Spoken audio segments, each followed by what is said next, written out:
O nosso tema é o Senhor da vida. Está em Mateus, capítulo 9, versículos 18 e 19 e 23 a 26.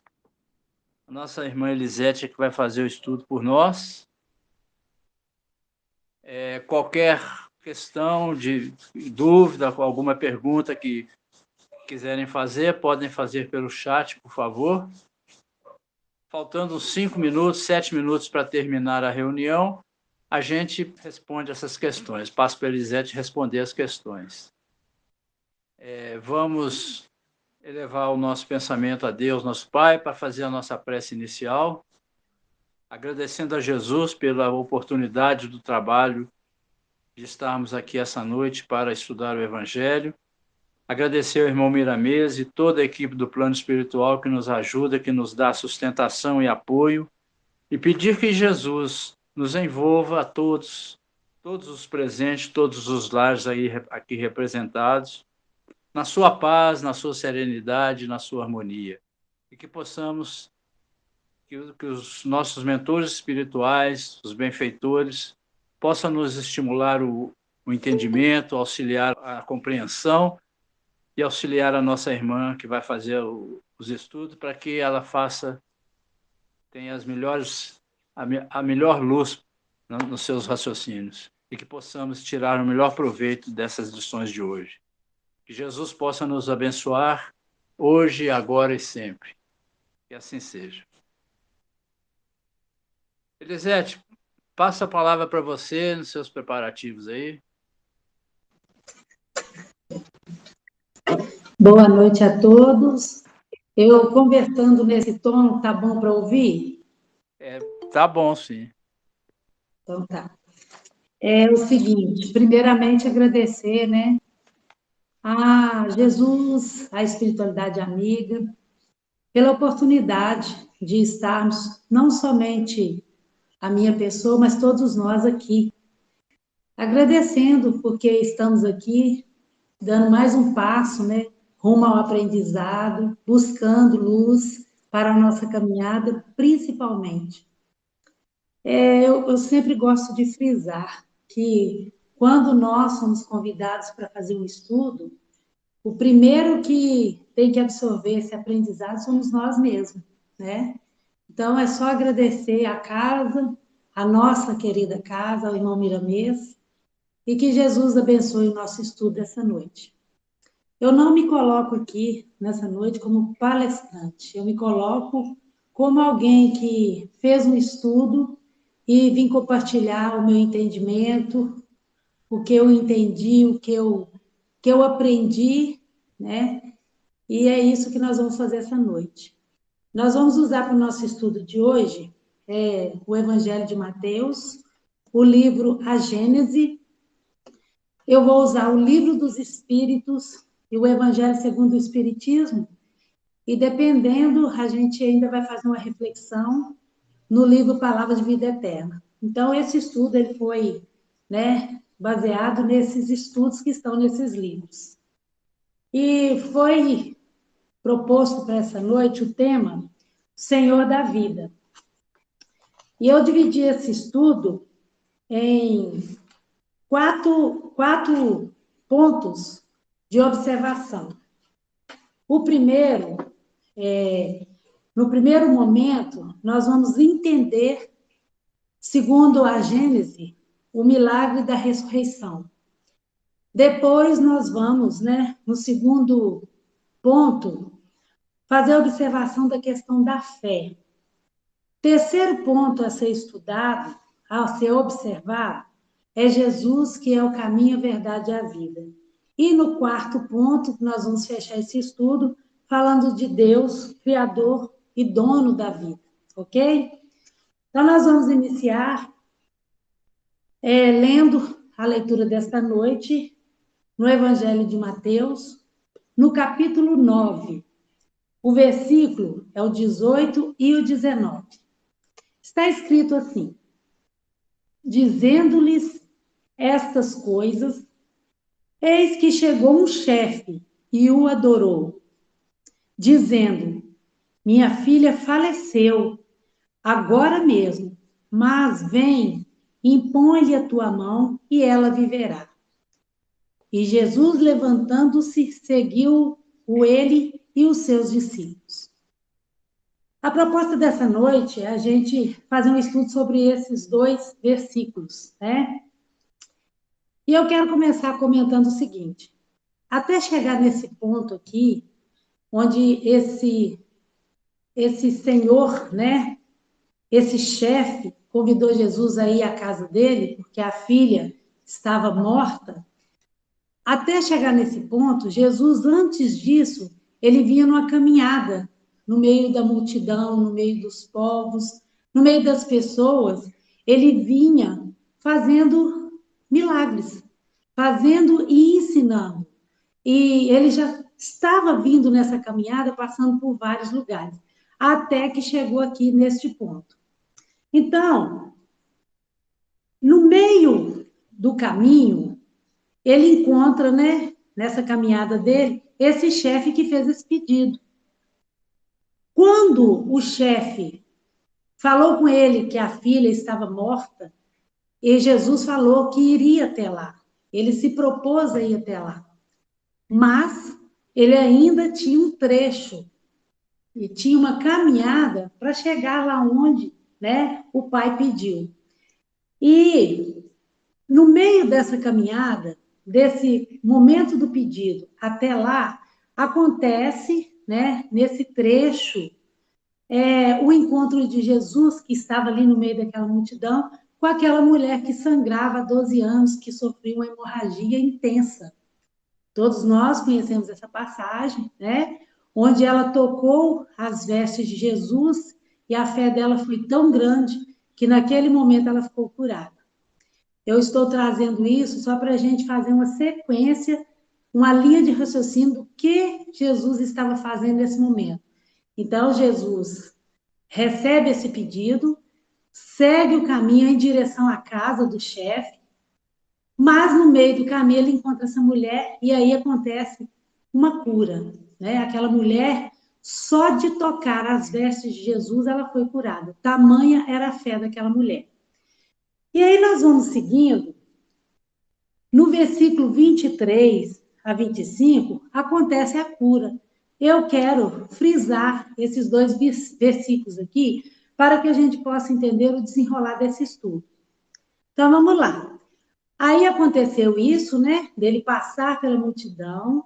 Aí a mulher que tocou foi curada daquela hemorragia e Jesus continua a caminhada.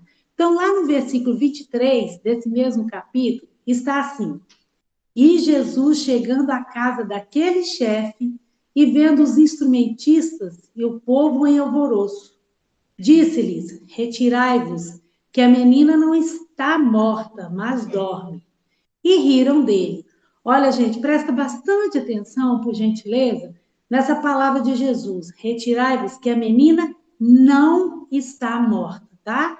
A gente tem que fazer bastante essa observação aqui, a nível de entender esse estudo. E eles riram dele.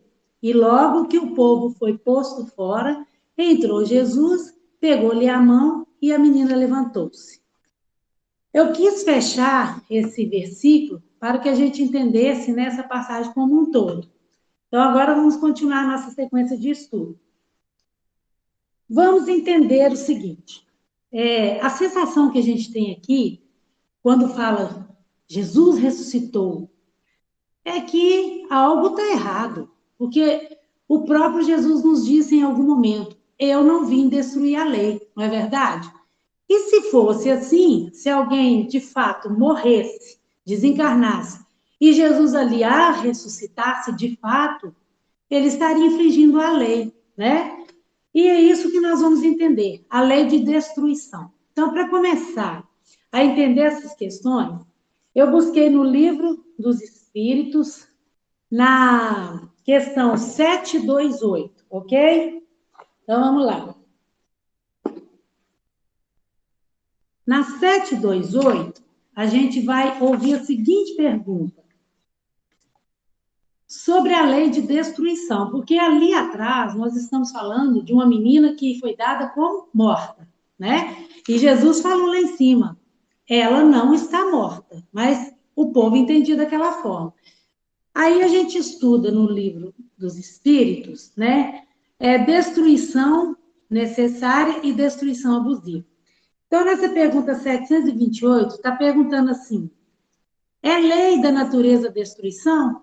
Porque eu trouxe para nós observarmos que Jesus disse: eu não vim destruir a lei.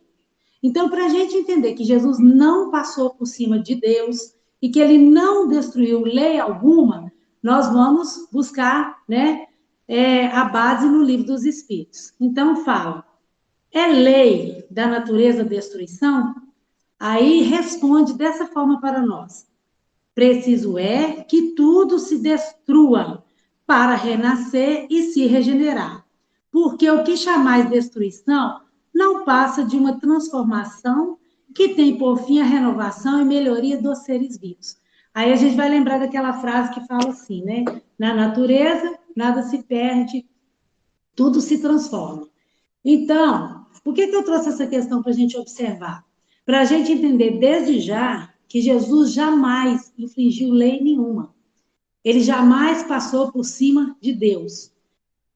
Aí nós vamos continuar nosso estudo. Jesus passaria por cima da vontade de Deus? Não, porque ela é suprema, né? Aí a gente vai ouvir essa frase aqui para a gente entender isso aqui. A lei divina ou lei natural, tá? Abrange as leis físicas e as leis morais. E é isso que nós vamos entender. Toda essa lei que Jesus falou que não veio destruir, ela envolve isso tudo, leis físicas ou morais.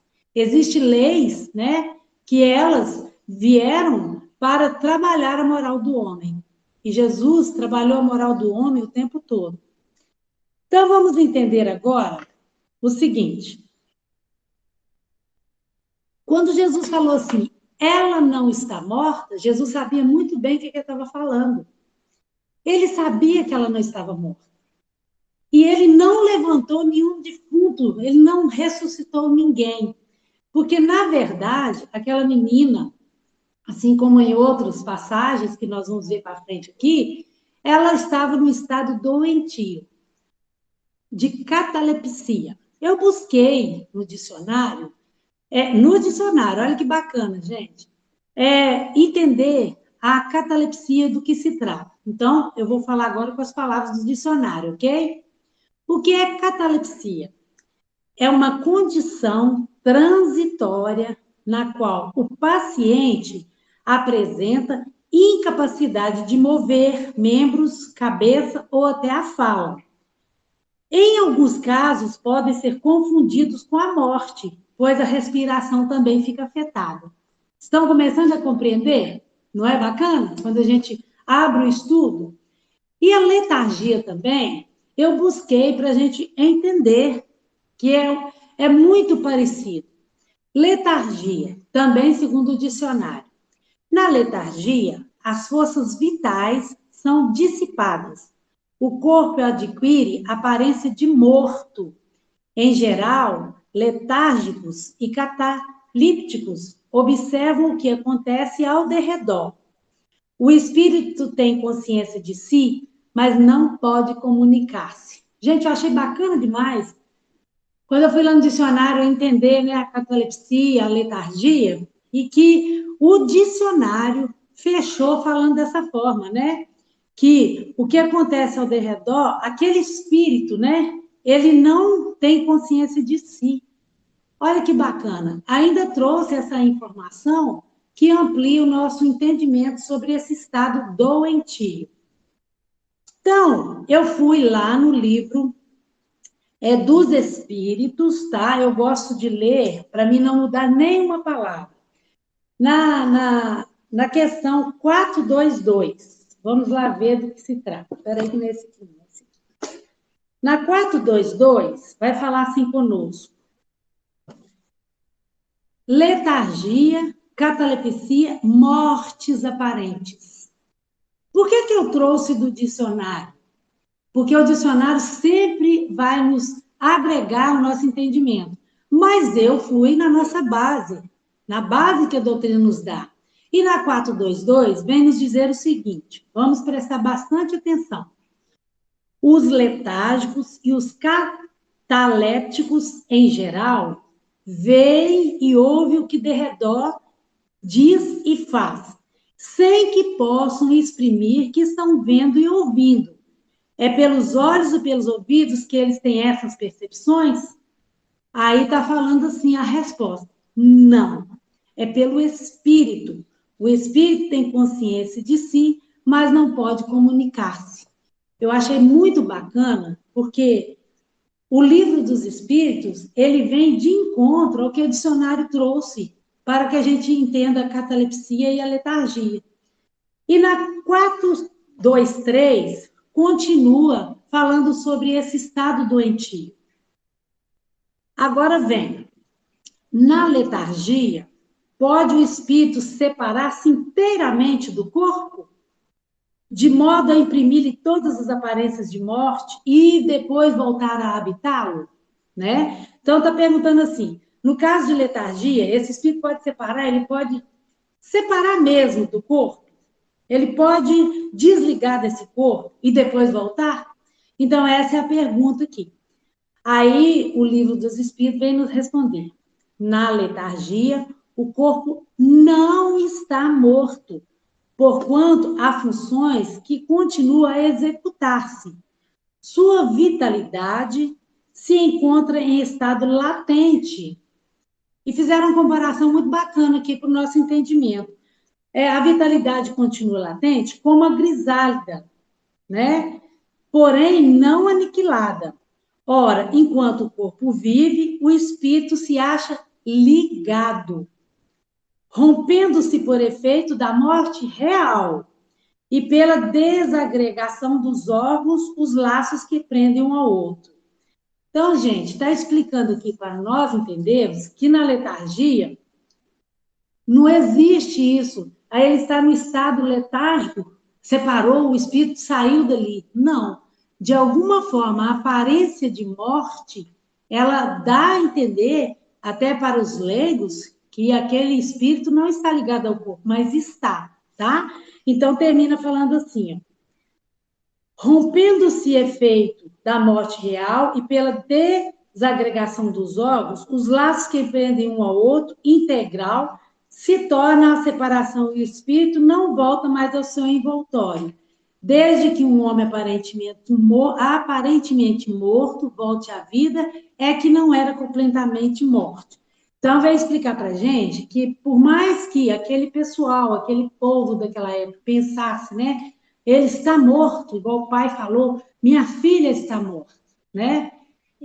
Naquele momento, Jesus já tinha dito lá em cima, ela não está morta. Aí a gente vai raciocinar o seguinte, vocês já pensaram como era naquela época a medicina atrasada?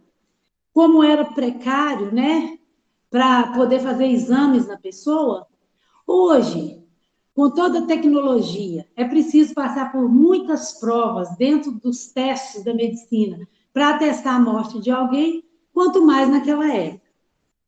Então, nós vamos agora ler na Gênesis, no capítulo 14, vamos lá, né, para fechar esse entendimento. No capítulo 14, é no item 30. Está escrito o seguinte. 335. Só um momentinho. Então, vamos entender aqui, tá? A Gênesis nos ajudando a compreender essa, entre aspas, ressurreição dessa menina. Em certos estados patológicos, quer dizer, em certos estados de doença, né? Quando o espírito há deixado o corpo e o perispírito só por alguns pontos se acha aderido. Apresenta a ele o corpo, todas as aparências de morte e anuncia uma verdade absoluta, dizendo que a vida está aí por um fio. Semelhante estado pode durar mais ou menos tempo, mais ou menos. Podem mesmo algumas partes do corpo entrar em decomposição. Eu achei muito interessante nesse estudo, essa parte que fala da decomposição, gente, porque nós vamos lembrar aqui quando aconteceu a mesma coisa com Lázaro, né? Na passagem de Lázaro, chamaram Jesus até lá e falou que ele já estava morto há dias e que ele já cheirava mal. Vocês lembram dessa passagem? E é o mesmo caso aqui. Aí a gente vai entender, né, essa questão. Por que lá, em Lázaro, na passagem de Lázaro, falou que ele já cheirava mal? E a gente vai entender o seguinte, né? Que em muitos casos dessa moléstia, desse estado doentio, né, de um corpo humano, nesses casos de letargia e de catalepsia, há falta de circulação sanguínea. Então, o que acontece, gente? Quando há uma falta de circulação sanguínea no corpo humano, a pele começa a desprender um mau cheiro. Isso não quer dizer que a pessoa está morta, né?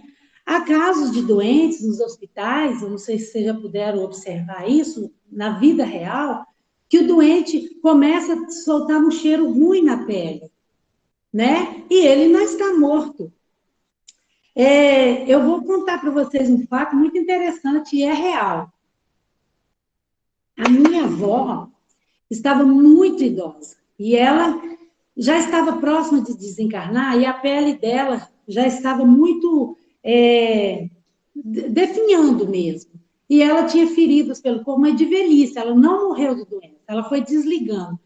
E, às vezes, a gente dava banho na minha avó e cuidava da vovó com todo amor e carinho. E, às vezes, a pele cheirava mal. Então, por quê, gente? Porque nesses casos, né, de letargia, de catalepsia, de um doente que já falta circulação ali nas periferias assim, da pele, ele começa a cheirar mal, né? Outro caso interessante para a gente entender isso. Teve uma gatinha que foi jogada na rua e na hora que a pessoa foi salvá-la, ela subiu numa árvore. Isso é verdade, tá, gente? Quando ela subiu nessa árvore, ela ficou 4 dias, a árvore era muito alta. Quando foi no terceiro dia que ela não desceu, foi chamado o corpo de bombeiro para resgatar.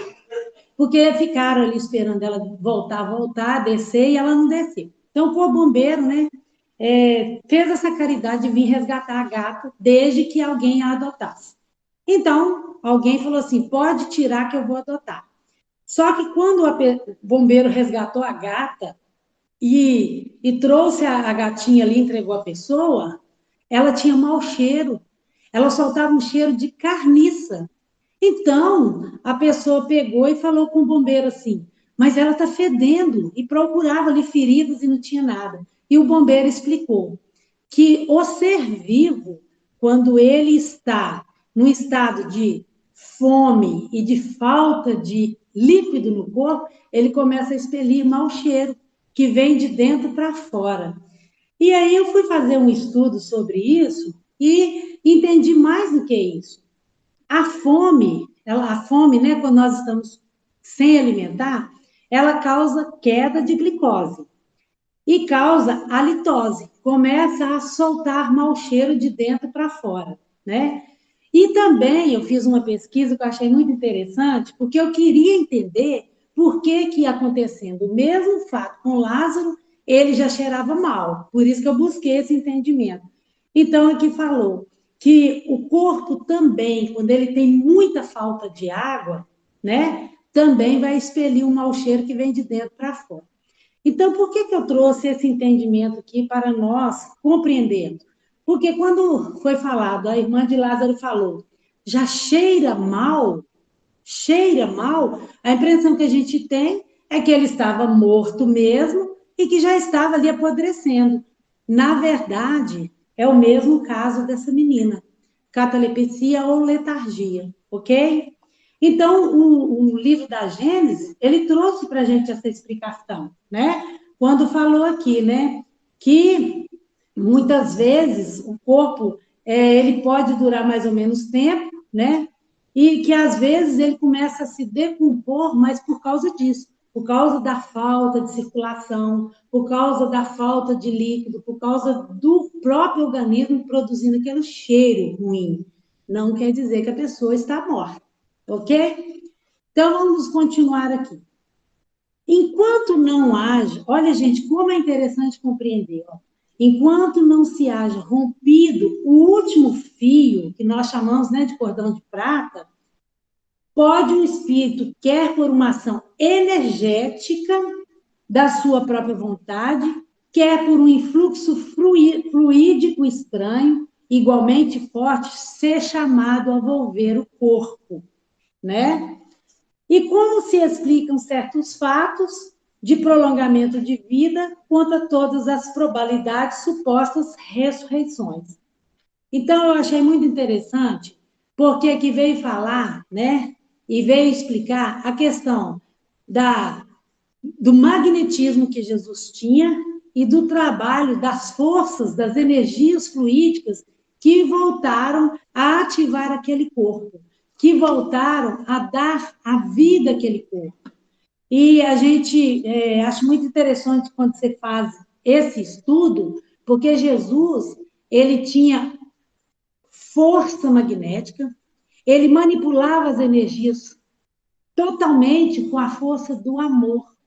E, segundo os nossos estudos, muitas pessoas, não só Jesus, traz o magnetismo consigo. E para movimentar essa energia que vai se transformar em cura, o principal movimento que tem que se ter dentro desse ser é querer ajudar, né? Querer fazer o bem e movimentar a energia de amor. Gente, quer mais amor do que Jesus tinha? Não existe um amor maior nesse planeta, nunca existiu. Então, é isso que eu queria trazer para nós entendermos hoje, né?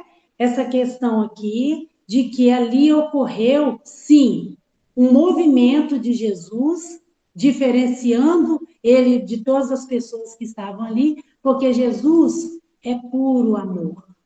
Assim também, quando nós, passistas, estamos numa tarefa com passe, numa tarefa de cura, nós também podemos movimentar essa energia que sai do nosso coração, que é a energia de amor, de querer fazer o bem, de querer ajudar, em função da cura do outro, né? Então, o magnetismo está aí. E as forças do bem, os amigos da luz, eles se acoplam a nós, quando nós queremos fazer o bem, e as curas acontecem. Então, o livro da Gênesis trouxe para a gente essa compreensão, né? Que ali não existiu um milagre, porque Jesus, ele não ia passar por cima da lei. E a lei natural, ela é assim, desligou o laço, não existe ressurreição do corpo ali. Mas existiu sim, Jesus não ficou sendo menos por causa disso. Ninguém nesse planeta tem maior magnetismo, ou teve, e tem, como Jesus. Ninguém nesse planeta tem maior amor do que o próprio Jesus. E ele movimentava isso em favor das pessoas e as curas aconteciam. Hoje nós, né, ainda caminhamos muito para alcançar a perfeição, mas hoje nós já podemos, através do nosso amor, da nossa vontade de ajudar, trabalhar com as curas, ok? Então, eu trouxe essa questão, né, do Lázaro, e na pergunta 556 do Livro dos Espíritos, vamos lá, ver o que está nos falando aqui. Fala assim,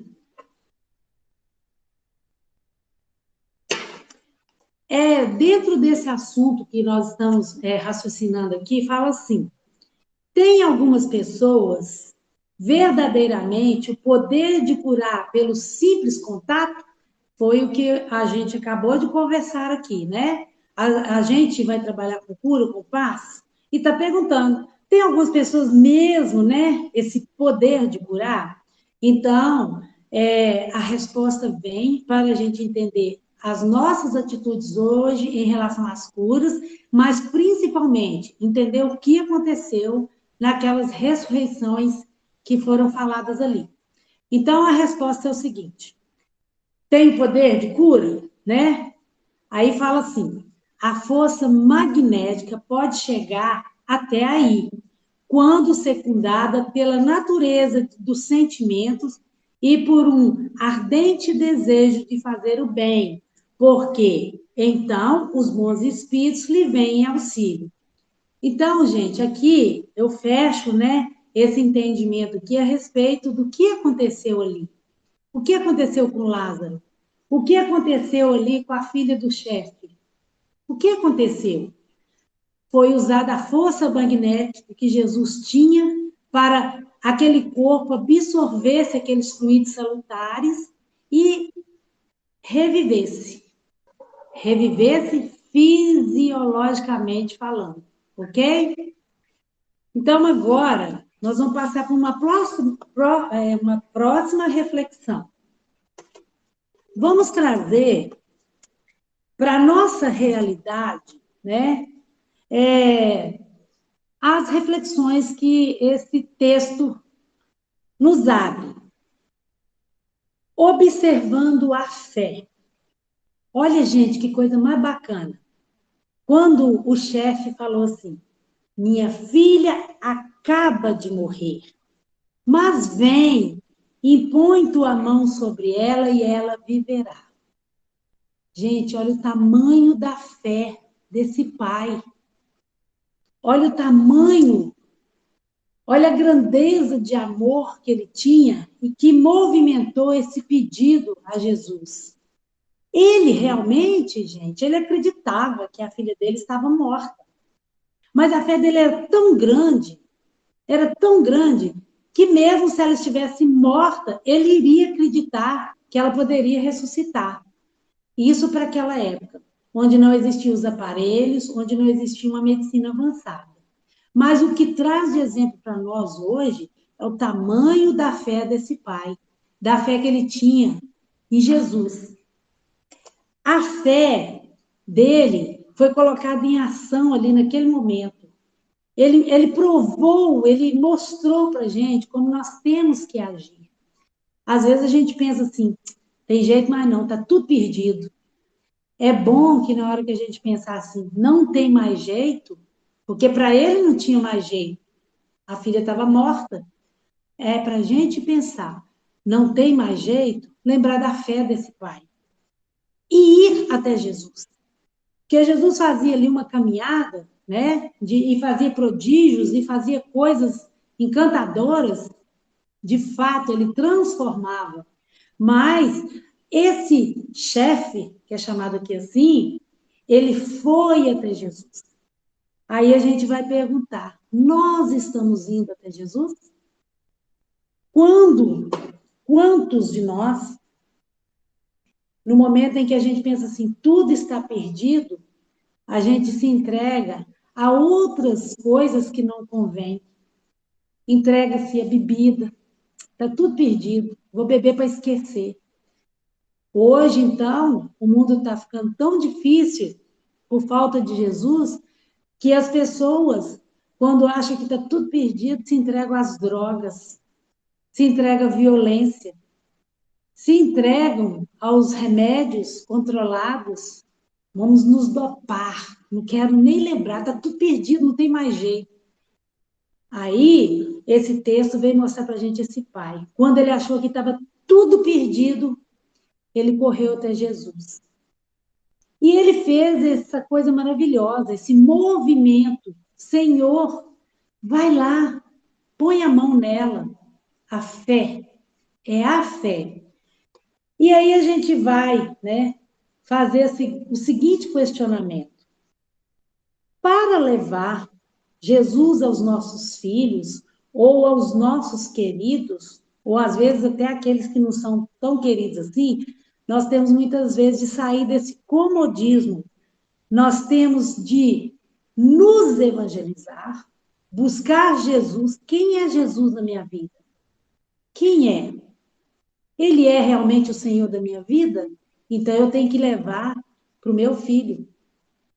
E hoje está muito difícil, muitas vezes, encaminhar as pessoas, os filhos, sobrinhos ou outros, né, que são muitas vezes nossos tutelados, direcioná-los para o caminho de Jesus, porque nós não temos essa fé, porque nós não temos essa busca. O chefe, ele fez um movimento, ele foi até Jesus. E muitas vezes nós não vamos até Jesus porque nós sabemos que vai dar trabalho. Entrou para a doutrina, vê um negócio chamado assim, reforma íntima. Começa aí. Mas para eu me aproximar de Jesus de fato, para buscar as curas que ele propõe para o nosso espírito e muitas vezes para o nosso corpo, eu preciso sair da comodidade, sair da minha zona de conforto. E hoje em dia não é uma crítica, viu, gente? Jamais. É uma observação. É diferente. Hoje em dia, as pessoas muitas vezes falam assim: onde foi que eu errei? Por que meu filho se entregou às drogas? Por que meu filho virou bandido? Por que meu filho não obedece?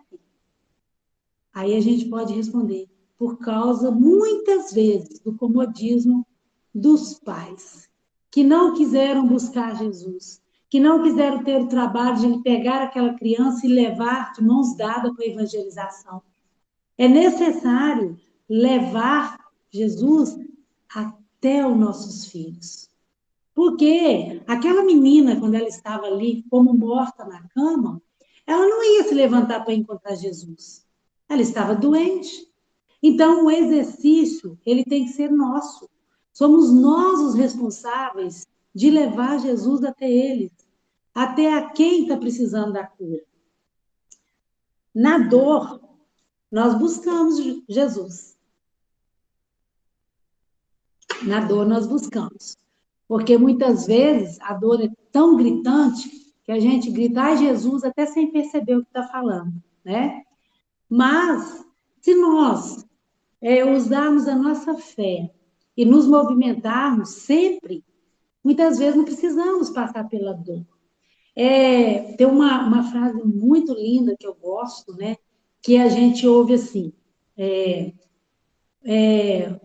o amor que remove montanhas de erros. Gente, nós não precisamos de estar na dor, de passar a dor, de ter a dor ali dentro do nosso lar, porque o filho está como um morto-vivo, para poder buscar Jesus. Vamos começar sendo exemplo dentro de casa, sendo exemplo nas tarefas, buscando a nossa própria reforma íntima, eles estarão nos observando. Nós seremos luzes. Então, não vamos esperar a dor. Mortos na moral e na espiritualidade. Assim se encontram muitos da caminhada. Muitos filhos, muitos maridos, muitos familiares, muitos amigos. Estão mortos. Como aquela menina que estava ali, ó, naquele estado de letargia. Não se movimenta. E nós temos que buscar Jesus e levar até essas pessoas. Não só as que estão mortas aos nossos olhos fisicamente, mas o nosso papel como cristão, e principalmente como espírita, é ser aquele que vai levar Jesus para aquele que está morto, aquele que está na droga, aquele que está perdido, aquele que não tem vontade de sair mais da cama porque está morto de depressão. Eles estão mortos na espiritualidade. Então, a gente observa que aquele pai movimentou a fé para direcionar a luz e a vida daquela filha. Eu me lembrei também, agora, de uma passagem também que é um exemplo de fé para nós. É do centurião. Centurião significa chefe de 100 soldados, por isso fala centurião.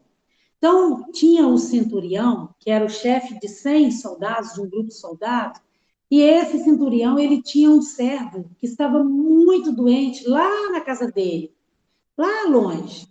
E esse centurião chegou para Jesus e falou assim: Senhor, eu não sou digno que entreis na minha morada, mas se o Senhor dizer uma só palavra, o meu servo será curado. E na mesma hora, gente, o servo foi curado. E tem muito aprendizado aqui dentro. Porque se nós estamos falando do tamanho da fé daquele pai, do chefe, se nós estamos falando do tamanho da fé daqueles que levaram Jesus até Lázaro, nós estamos falando da fé do centurião, que foi além, olha que legal. Ele foi além. Ele falou, não era nem preciso que Jesus fosse lá, porque o chefe pediu, vai lá, Jesus. E Jesus foi lá na casa. E o centurião falou, não sou digno que entreis numa morada. Quer dizer, ele não era nem digno dele ir lá, não precisava. Mas se Jesus dissesse uma palavra, gente, olha o tamanho da fé. O tamanho da fé daquela mulher que sofria hemorragia.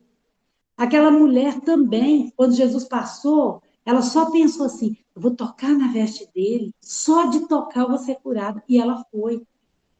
Ela tocou na veste dele, sabe por quê, gente? De tanto medo. Porque a mulher que sangrava, que menstruava, naquela época, ela era olhada como impura.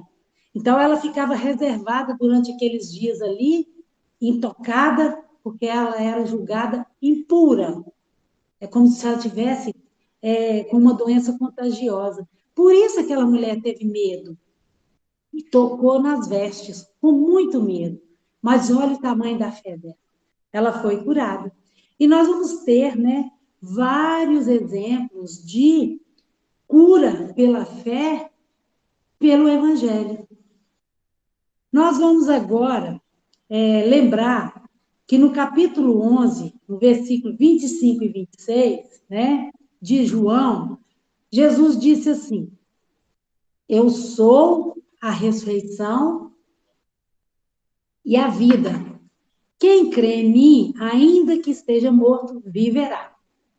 Quando Jesus falou isso aqui, ele não está falando daquilo de levantar um corpo doente, de ressuscitar ninguém, não. Jesus estava falando, né, do Espírito. Olha para vocês verem.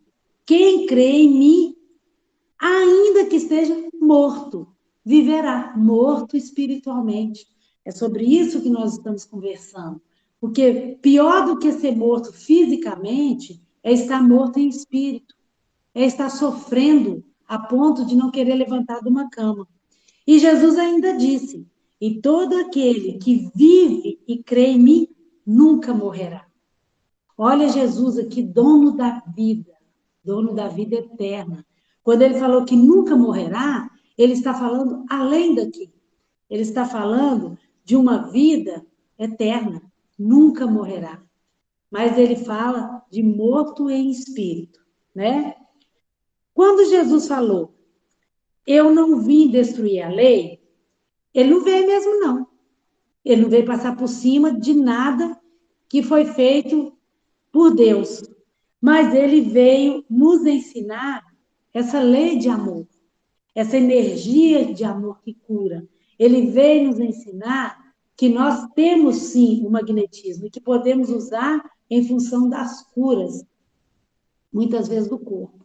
Mas nós sabemos, né, gente? Todo mundo sabe que quando um corpo adoece, o espírito já está doente há muito tempo. O corpo é simplesmente está expurgando ali o que o espírito já sentiu. Porque se a mente e o espírito estão são, o corpo também vai estar são. Então, por isso, nunca morreremos espiritualmente se a gente crer que Jesus é vida. Aí vamos passar agora para o nosso item seguinte. Quem é o Senhor da vida? Quem é? Quem é o Senhor da nossa vida? O Senhor que dá a vida? Quem é? Vamos fazer uma experimentação. Pense agora, cada um estiver me ouvindo, naquela coisa que você mais ama. Aquela coisa que você gosta demais, mas aquela coisa que você, nossa, isso aqui eu amo muito. Amo muito. Aí vem uma pergunta: é seu? Não. Porque muitas vezes assim, eu amo muito meu filho. É seu? Eu amo muito meus bens materiais. É meu? Quem é o Senhor da minha vida? Se nós nada temos, né? Por isso, lá no Evangelho, segundo o Espiritismo, nós temos que estudar o desapego. A impressão que a gente tem é que esse assunto não tem nada a ver com outro assunto, tem tudo a ver. Sabe por quê? Porque quem é o Senhor da nossa vida? Muitos, gente, o Senhor da vida deles é o dinheiro, é o poder, é o vício, compreenderam? E hoje a humanidade, de uma forma geral, está muito materializada. Está pensando muito, muito em ter, ter, ter. Esquece de ser espírito em evolução. Esquece de ser filho de Deus realmente. E aí o Evangelho vem trazer para a gente, né? Vamos estudar no capítulo 16, na página 222 do meu livro, que nada nos pertence, tá? Então vamos lá. É pequenininho o trechinho que nós vamos ler, mas ele fala tudo que nós precisamos ouvir nesse momento agora. Quem é o Senhor da nossa vida? Aí vem falando assim, instruções dos Espíritos no item 9, a verdadeira propriedade. O homem só possui em plena propriedade aquilo que lhe é dado levar deste mundo. Do que encontra ao chegar e deixa ao partir, goza ele enquanto aqui permanece. Forçado, porém, que é abandonar tudo isso, não tem das riquezas a posse real, mas simplesmente o uso e fruto. Que é então que ele possui? Nada do que ele é de uso do corpo.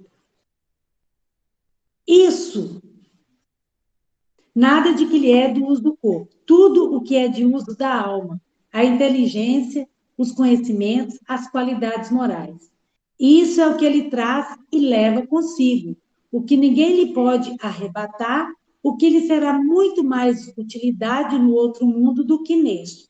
Por que eu trouxe esse meio parágrafo para nós refletirmos? Para que a gente tome consciência aqui de que nós temos que raciocinar quem é o Senhor da minha vida. No momento está sendo os bens materiais? Estou sendo escravo do trabalho? Aí vem dizer aqui, ó, qual é a nossa verdadeira propriedade. Alguém levantou a mão.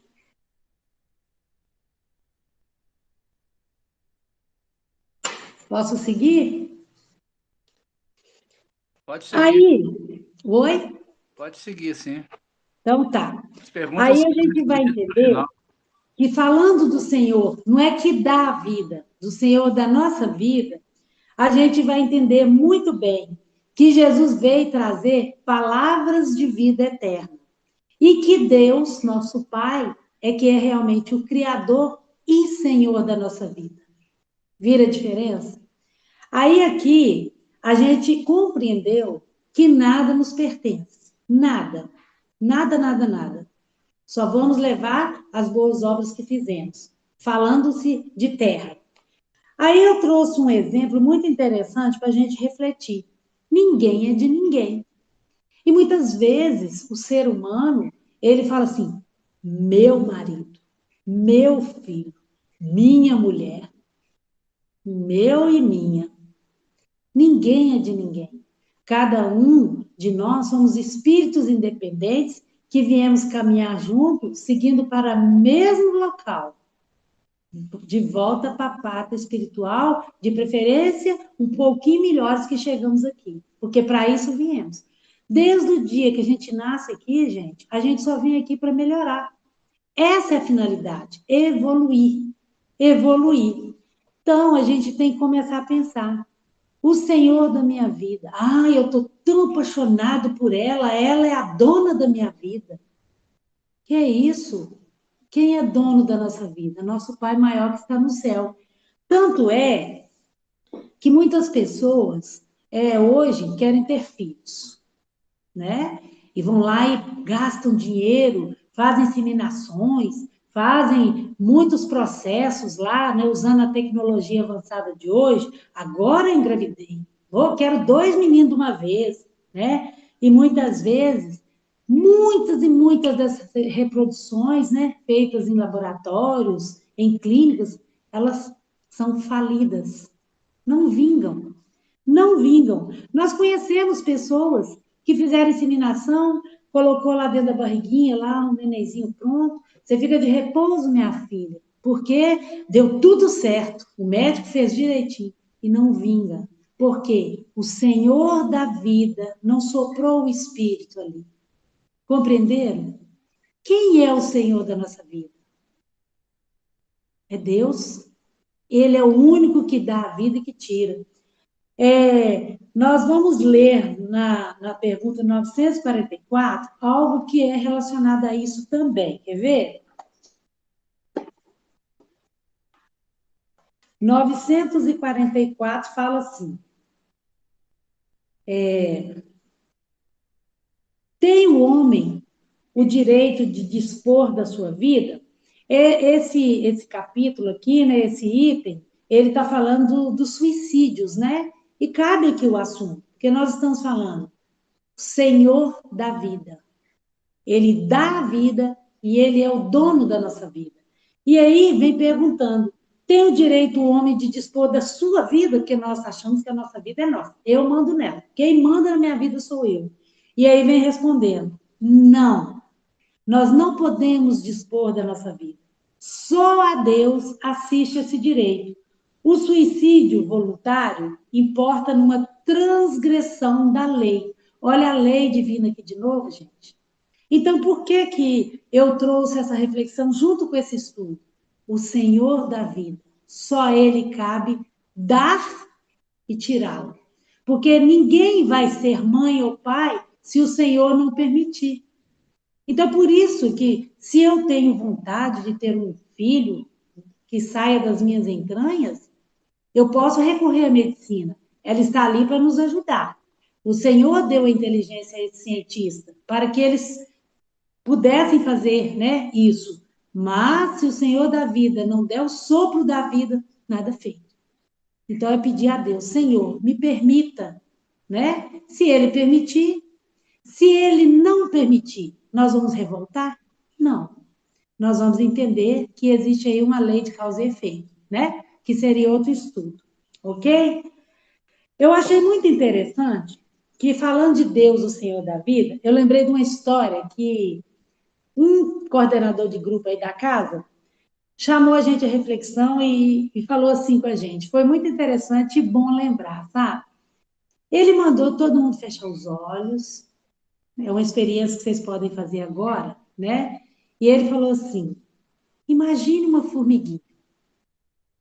Aí ele falou assim: você já imaginou o tamanho do pezinho da formiguinha e ela andando com aquelas patinhas dela?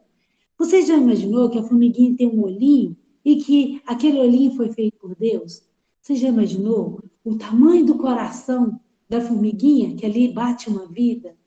Você já imaginou o tamanho da boquinha da menor formiguinha?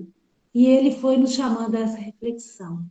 E no final de uma reflexão que foi maior do que isso, ele falou assim: pois é, quem fez isso? Quem deu a vida a essa formiguinha? Deus. E aí ele falou assim: temos o direito de tirar a vida dessa formiguinha? Oh, gente, ficou difícil, né? Não precisa nem de eu falar por quê.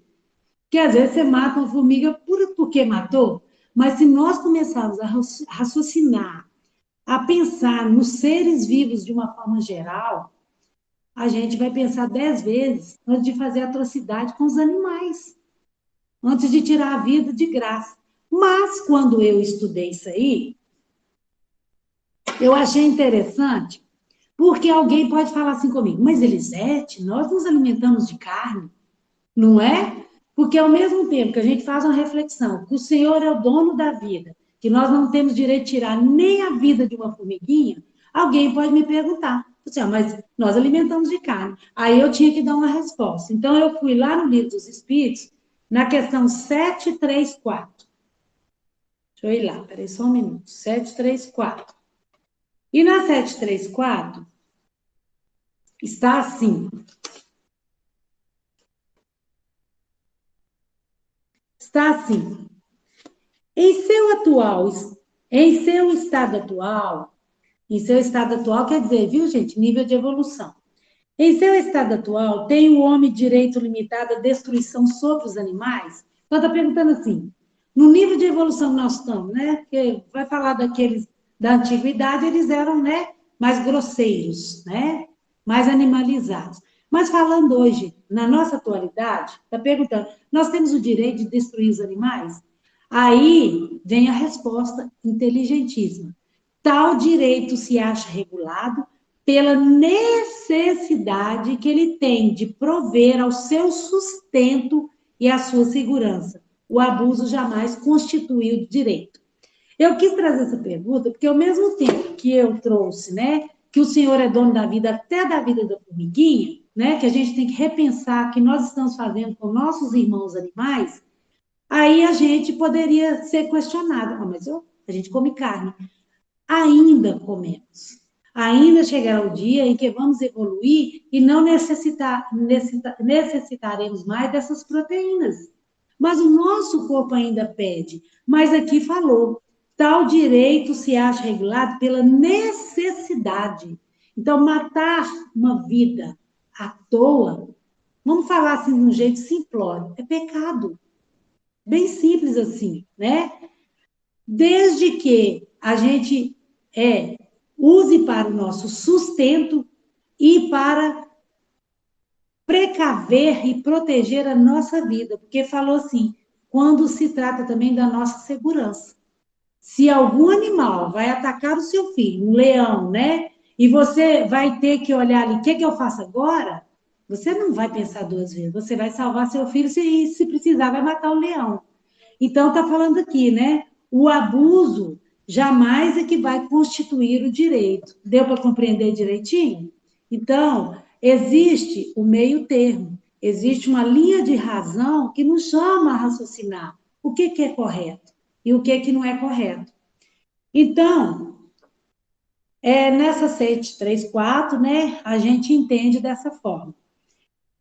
Agora nós vamos falar de quando nós temos no nosso dia a dia pessoas que, assim como aqueles que estavam mortos, naquele estado de catalepsia, estão mortos na nossa caminhada. Às vezes a gente fala assim, meu filho morreu para mim. Não, gente, é doído ouvir isso, mas a gente já ouviu em algum momento. Meu filho morreu para mim. Fulano de tal morreu para mim, não existe mais, né? Aí a gente fala, mas por que alguém morreu para nós? Quem são os mortos da humanidade? Né? Se Jesus veio para dar a vida e nós somos seguidores de Jesus, será que nós temos direito de falar?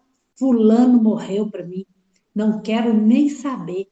E pior, viu, gente? Às vezes a gente fala assim, que morra.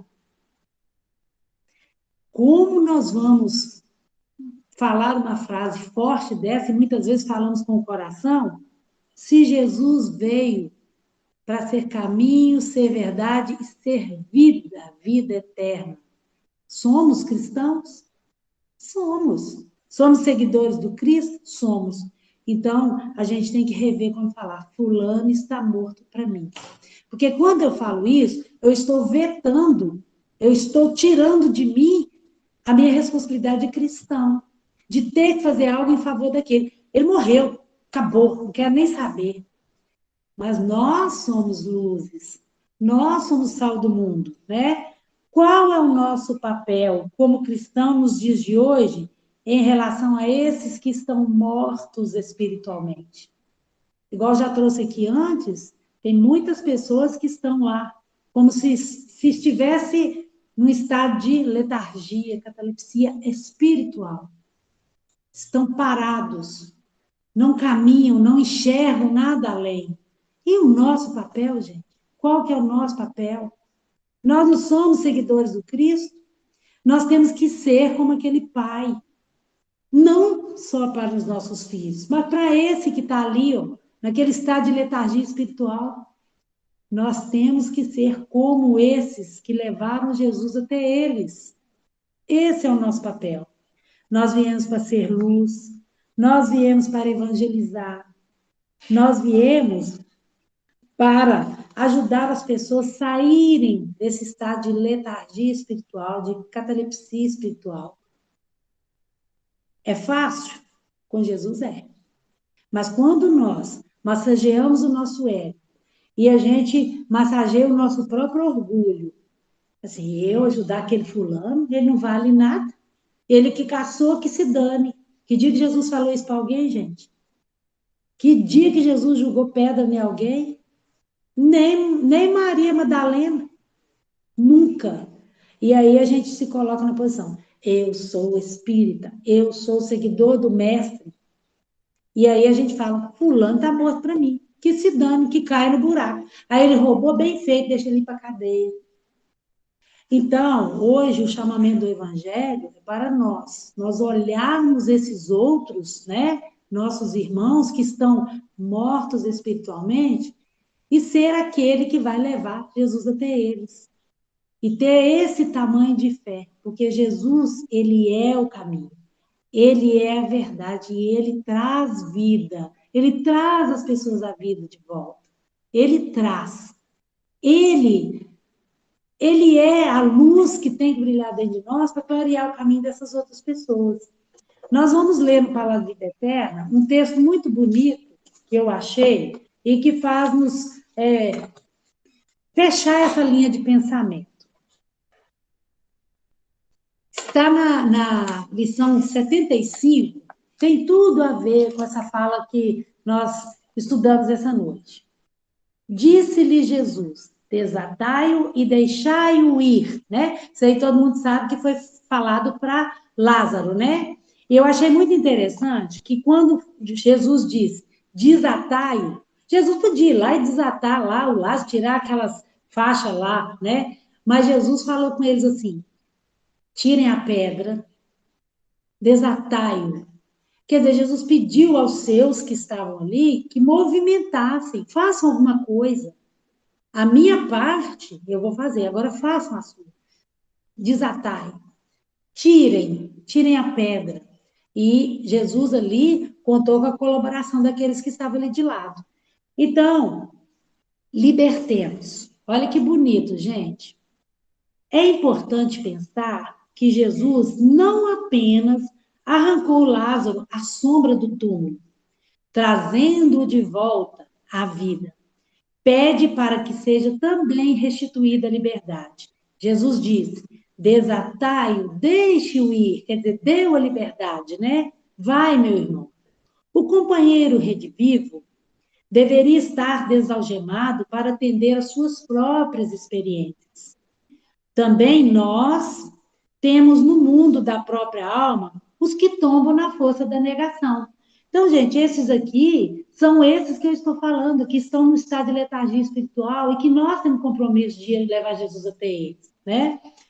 Os que nos dilaceram os ideais, os que nos arrastam à desilusão, os que zombam de nossa esperança e os que nos lançam em abandono, assemelham-se às mortos na cripta das nossas agoniadas recordações.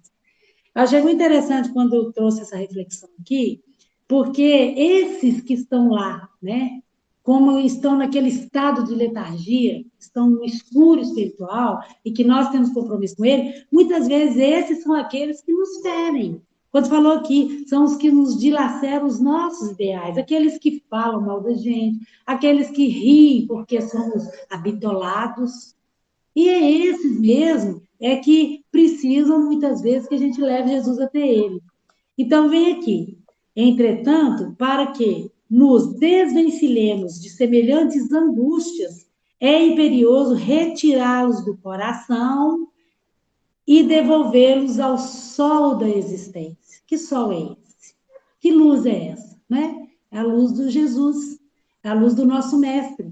E é preciso que a gente se movimente, que a gente tenha o tamanho da fé daqueles que estão no Evangelho, daquela que falou assim: se eu tocar ali, eu vou ser curada. Se o Senhor for lá, Jesus, ela vai levantar. Ô, Jesus, não precisa de ir, não, Jesus, não precisa de ir lá, não. Se o Senhor falar uma palavra, ele vai ser salvo. Entenderam, gente? Nós temos que ter essa fé para que a gente consiga o efeito que a gente está querendo. Então, vem aqui. Não basta, porém, esse gesto de libertação para nós.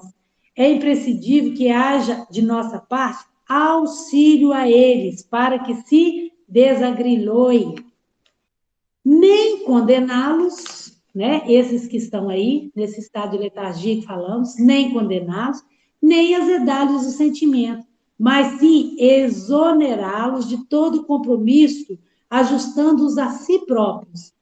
Aqueles que libertamos de qualquer obrigação para conosco, entregando-os à bondade de Deus, mais cedo regressam à luz e à compreensão. Se alguém assim caiu na morte do mal, diante de ti, ajuda a refazer para o bem. Entretanto, além disso, é preciso também desatá-lo de qualquer constrangimento e deixá-lo ir. Gente, é muito lindo esse texto, porque ele nos chama a ajudar aqueles que estão nesse estado de morte espiritual. Ele nos chama a ter aquela fé desses que o Evangelho nos mostrou essa noite. Mas, além disso, pede mais da gente ainda, né? Que a gente faça o que pudermos em relação a levar à luz, mas que a gente deixe-os ir sem cobrança. Ah, você lembra aquele cara lá? Ele estava na droga. Eu fui lá na fraternidade, rezei para ele e ficou bom. Oh, que isso? Não precisamos. O que a mão direita faz, a esquerda não precisa saber. Ah, você viu aquilo lá? Eu trabalhei na campanha do Quino, nós juntamos tantão, ajudamos tantas famílias. Que a mão direita faz, a esquerda não precisa saber. E o Evangelho pede caridade para com esses que estão mortos. E que a gente faça, leve à luz e que se recolha na nossa humildade, quem sabe, né? Ô, senhor Mendes, 21:06 no meu aqui. O senhor quer que eu fale mais um pouquinho? Nós estamos sem nenhuma pergunta, não? Pode continuar a encerrar. Então, tá, gente. Então, nós vamos fazer essa reflexão, porque, assim, eu achei muito bacana esse estudo, que quando eu trouxe esse estudo para mim, que começou falando de ressurreição e de morte, né? Eu quis entender de uma forma mais ampla e trazer para o nosso dia a dia, para a nossa realidade de hoje, as atitudes que temos que ter. Porque eu pensei o seguinte: não adianta a gente ir lá no livro da Gênesis entender o que foi o milagre, por que não foi, como é que aconteceu, e não trazer isso para a nossa realidade. E hoje, falou muito forte para nós hoje, né? É aproveitar a nossa caminhada. Aproveitar sendo luz, ajudando sempre, né? E a gente vai encerrar com uma fala do livro do Chico Xavier, do Fonte Viva, que fala assim: ajudemos sempre. Quem é meu próximo? Né? O meu próximo, gente, muitas vezes a gente imagina que é só aquele que está dentro da nossa casa, ou aquele que eu gosto muito, é bem chegado meu, e o meu próximo, às vezes, ele está num estado tanto de catalepsia e letargia que eu não consigo enxergá-lo. Eu nem sei onde ele está. Eu não estou nem aí, porque ele sumiu, ele desapareceu. Muitas vezes esse é um familiar que está com depressão dentro de um quarto e eu não percebo. Eu não vou de encontro a ele. Nossa, fulano sumiu tem um tempão. Uai, então vai lá ver o que aconteceu. Dá um telefonema. Dá um telefonema. Às vezes as pessoas somem e a gente não faz nada.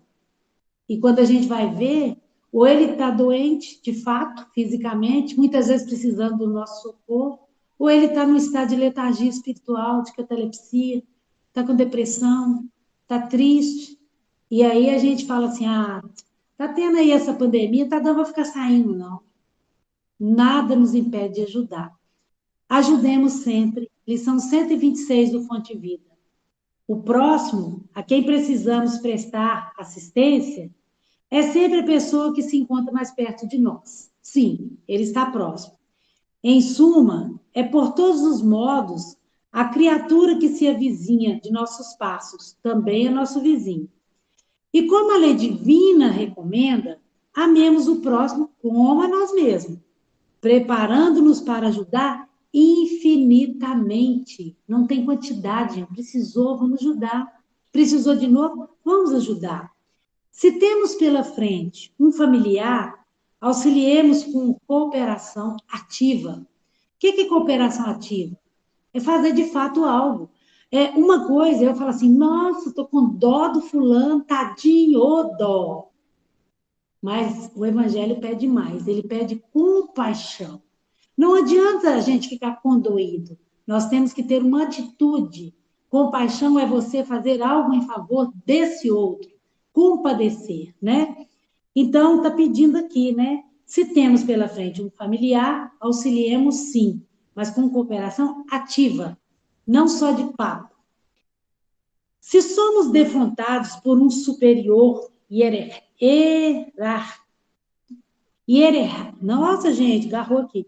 Se somos defrontados por um superior hierárquico, isso, exercitemos o respeito e a boa vontade.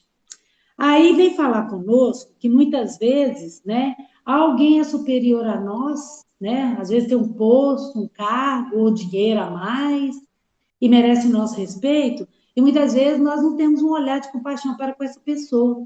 No nossos estudos, né, do Palavra Vida Eterna, fala lá assim, caridade para com todos. E muitas vezes nós restringimos essa caridade àqueles que nós gostamos, àqueles que são da nossa religião tal, e aqui está pedindo mais, caridade para com todos, não importa a hierarquia, não importa. Nós temos que ter caridade, independente de quem que seja está precisando. Precisamos ter caridade para com o presidente, precisamos ter caridade para com o governador, precisamos ter caridade para com um prefeito, precisamos ter caridade por qualquer um que precise das nossas orações. Ah, mas fulano tem muito dinheiro, não precisa das minhas orações, não, ele está cheio da grana. Precisa sim. Nós não sabemos a dor que vai dentro daquele coração. Então, o livro continua. Se um subordinado nos procura, ajudemos com atenção e carinho. Aqui já está falando que somos iguais. Se é nosso subordinado, vamos dar a mesma atenção. Se um malfeitor nos visita, pratiquemos fraternidade, tentando, sem afetação, abrir-lhes o rumo na direção do bem. Muitas vezes, quando nós sabemos que fulano de tal é um malfeitor, a gente sai correndo. Claro que a gente não vai expor a nossa vida para que um malfeitor faça dela o que quiser. Mas nós temos que ter a caridade de orar por esse irmão.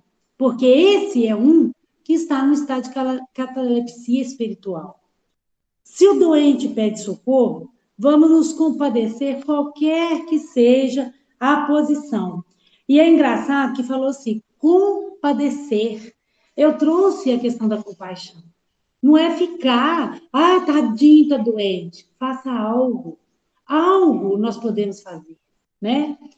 Se o bom se socorre de nossa palavra, estimulemos que faça melhor. Existem pessoas boas, né, gente? Existem. Existem pessoas que estão tarefeiros, que estão na luz. E aqui está falando que o bom também precisa de socorro em algum momento. E que a gente dê força para ele. Se o mal nos busca a influência, amparemos sem alarde para que se corrija. O mal, gente, às vezes a gente acha que é aquele inimigo físico. Muitas vezes esse mal, ele é espiritual. Às vezes é o mal do orgulho, o mal da raiva, né? O mal da vaidade. E aí está falando, né? Vamos amparar usando a palavra, usando o evangelho. Se há cristianismo em nossa consciência, o cultivo sistemático da compreensão e da bondade tem força de lei em nossos destinos. Ó, gente, se há em nossa consciência ensinamentos do Cristo, né, existe força e bondade, sim, em nossas atitudes. Porque se está na nossa consciência os ensinamentos do Cristo, o nosso coração se compadece. Se o nosso coração se compadece, as nossas mãos partem para a atitude de fato, né? Agora, olha que interessante. Um cristão sem atividade no bem é um doente de mau aspecto, pesando na economia da coletividade. Aí foi muito interessante, falou assim, um cristão sem atividade. Foi o que eu trouxe lá atrás, né? Se nós somos cristãos, nós temos que ser, né, aquele que vai continuar a levar a luz e vida para os irmãos necessitados. Então, não existe cristão que fica parado, que fica na inércia. Se colocou como seguidor do Cristo, é serviço que aparece, graças a Deus. No Evangelho, a posição neutra significa menos esforço. Com Jesus de perto, agindo intensivamente junto dele, ou com Jesus de longe, retardando o avanço da luz, sabemos que o Divino Mestre amou, amparou, lutou em favor da luz e resistiu à sombra até a cruz. Diante, pois, do próximo que se acerca do teu coração cada dia, lembra-te que estás situado na terra para aprender e auxiliar. Esse parágrafo, né, dessa lição número 126, ele termina exatamente nos chamando a atenção para isso, ó. Diante, pois, do próximo que acerca o teu coração a cada dia, esse próximo, gente, muitas vezes ele é alguém que está na luz, mas ele pode ser alguém que está, né, num estado de catalepsia espiritual, está morto para a vida, né? Então, é para a gente lembrar que nada que acontece na nossa caminhada, que todas as pessoas que estão sendo colocadas ali, elas estão ali por algum motivo. E o principal motivo de nós estarmos aqui é para a gente aprender, que é o que nós estamos fazendo a cada dia, e auxiliar. Porque se nada fizermos, a gente vai simplesmente existir, a gente não vai evoluir. Gente, eu agradeço muito, né? É a oportunidade que eu tive de desenvolver esse estudo. Que Jesus nos ampare. Muito obrigada pela oportunidade. Que a paz do Senhor esteja conosco, né? E eu espero ter alcançado o objetivo, que na verdade foi o seguinte: vamos lá, pessoal, trabalhar com Jesus, porque é muito bom. Graças a Deus. Muito bem, nós agradecemos, Elisete, pela sua cooperação. Que Jesus te abençoe. Estamos chegando ao final do nosso estudo. Vamos pedir a Jesus que permaneça entre nós, nos nossos lares, que nos envolva na sua paz, na sua harmonia e serenidade. Que Jesus nos abençoe hoje, agora e sempre, que assim seja. Muito obrigado a todos e boa noite.